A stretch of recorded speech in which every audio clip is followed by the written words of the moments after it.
Nous voici prêts à se rappeler la multiplication écrite. La multiplication écrite ne fonctionne pas de la même manière que l'addition écrite.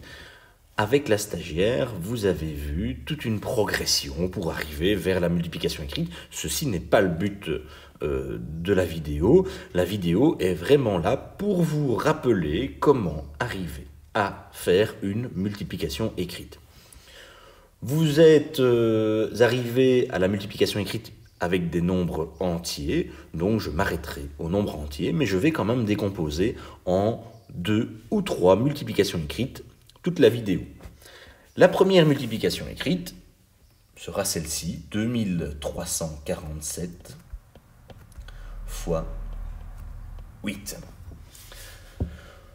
Je vais placer ma multiplication écrite, 2347 fois 8. Et dans ce cas-ci, je ne dois pas tenir compte d'un abaque particulier. Je vais plutôt définir une frontière à laquelle je ne dois pas aller plus loin. Et je vais placer ma ligne de multiplication.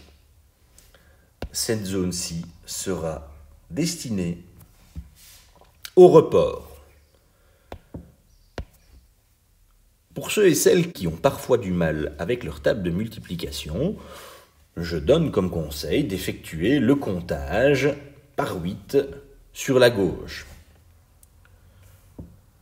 8, 16, 24, 32, 40, 48, 56, 64, 72. Grâce à ce comptage, ça va me permettre de ne pas passer trop de temps à refaire ma table de multiplication. Je vais donc commencer la multiplication en faisant le premier calcul, 8 fois 7, ce qui donne comme réponse 56. Je vais placer le 6 et reporter le 5. Je m'occupe maintenant de la deuxième multiplication, 8 fois 4, ce qui fait 32, auquel je vais rajouter mon report, ce qui fait 37. Je mets donc le 3 en report. 8 fois 3, cela fait 24, auquel je dois rajouter les 3 du report. Ici, cela fait 27. Je reporte 2. Et 8 fois 2, cela fait 16, auquel je rajoute les 2 qui sont ici. Cela fait 18. Que retenir de la méthode ? Lorsque j'effectue une multiplication et que la réponse comporte 2 chiffres, je vais placer le chiffre des unités dans la case et reporter le chiffre des dizaines. Celui-ci sera rajouté après la multiplication suivante. Je vais donc maintenant vous proposer une multiplication dont le multiplicateur est composé de 2 chiffres. Comment réaliser cette multiplication? Nous allons d'abord faire la multiplication par 7 et puis la multiplication par 20. Je vais tracer ma frontière que je ne dois pas déplacer pour mes reports, ma ligne pour mes réponses, et je vais donc commencer par mon x7. Je vais donc multiplier le 7 par 4, ensuite 7 par 1, 7 par 3 et 7 par 2. En faisant attention au report. 4 x 7, 28. Je rappelle que les élèves qui ont parfois du mal avec leur table de multiplication peuvent réaliser le comptage sur la droite de 7 pour aller plus vite. Donc 4 x 7, 28. J'écris 8, je reporte 2. Je fais ensuite 7 fois 1, ce qui fait 7, et je rajoute le 2, cela fait 9. 7 fois 3, 21. J'écris 1 et je reporte 2. 7 fois 2, 14, auquel je rajoute 2. Cela fait 16. Vu que c'est le dernier chiffre, je ne mets pas 6 et je reporte 1, je peux écrire directement le 16. La deuxième ligne sera consacrée au fois 20. Le problème est que si je fais 20 fois 4, 20 fois 10, 20 fois 3 et 20 fois 2, cela va compliquer le travail. Il existe une technique. Lorsque je fais x 20, on a l'habitude de faire x 2 et ensuite x 10, en rajouter un 0 si c'est un nombre entier. Eh bien ici, on va faire l'inverse. On va d'abord faire le x 10 et ensuite le x 2. Le x 10 va s'illustrer par la présence d'un 0 qui se trouve ici.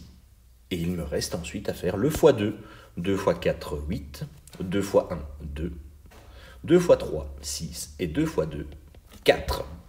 J'obtiens donc mes deux parties de la multiplication écrite que je vais devoir additionner. Je réalise donc maintenant mon addition écrite. Si jamais vous ne vous souvenez pas de comment faire une addition écrite, je vous renvoie sur la feuille, sur la multiplication, sur l'addition écrite, sur laquelle vous pouvez trouver un QR code qui vous dirigera vers une vidéo explicative de la méthode. 8 plus 0, 8. 9 plus 8, 17. Je vais donc mettre 7 et reporter 1. 1 plus 1, 2. Plus 2, 4. 6 plus 6, 12. Je reporte 1 et j'obtiens comme réponse 6. La réponse à mon calcul est donc de 62 478. Je vous propose maintenant une troisième multiplication écrite dont le multiplicateur contient 3 chiffres, mais surtout un 0.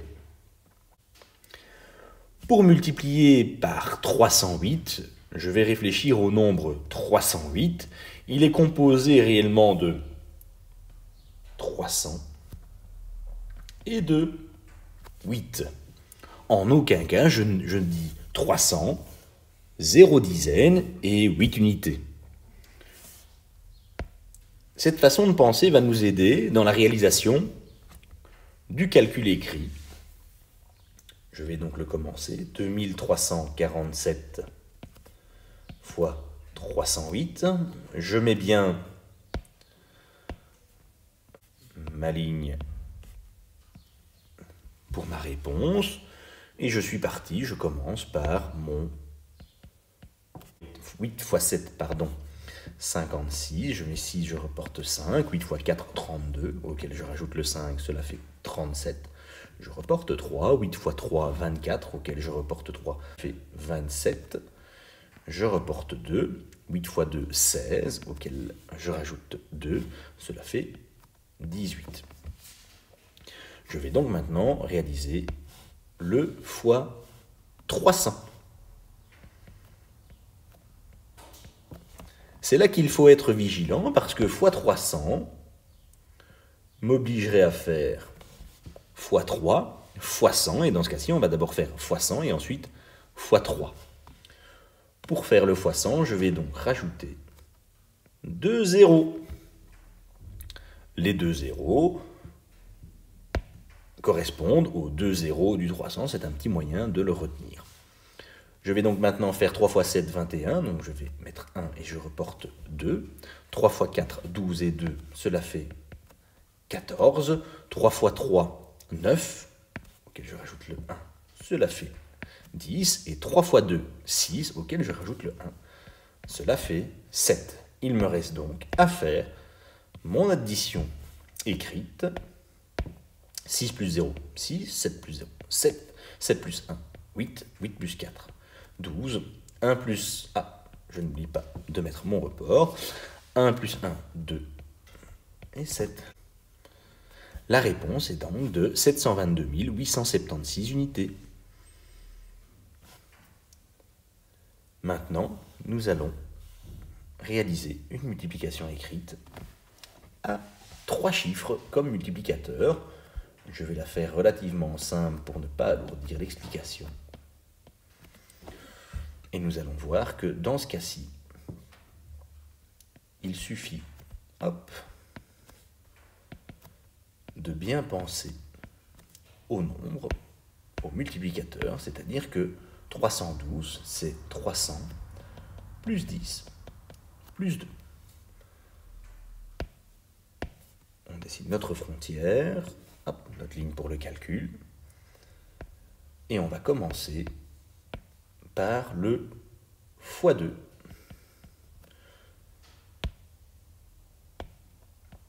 Qui est ici.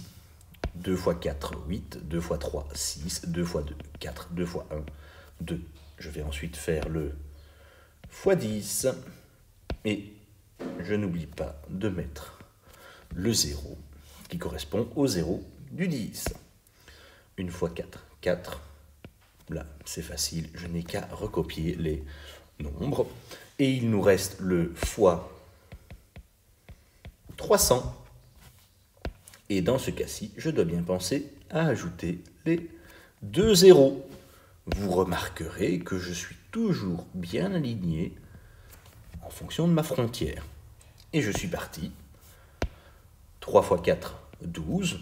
Je reporte 1. 3 x 3, 9. Auquel je rajoute 1, cela fait 10. 3 x 2, 6. Auquel je rajoute 1, cela fait 7. Et 3 x 1, 3. Il me reste maintenant à réaliser mon addition écrite. 8, 10, auquel je reporte 1. 5, 8, 10, je reporte 1. 5, 8 et 3. Alors, vu que nous ne voyons pas et que je vous fais totalement confiance, la meilleure façon de vérifier votre travail est de vérifier votre calcul à la calculette. Si votre réponse est mauvaise, il est inutile de chercher dans cet espace-ci, car cela est très compliqué de retrouver une erreur ligne par ligne. Il vaut mieux revenir en arrière, effacer le travail et le recommencer. Bonne journée et bon travail.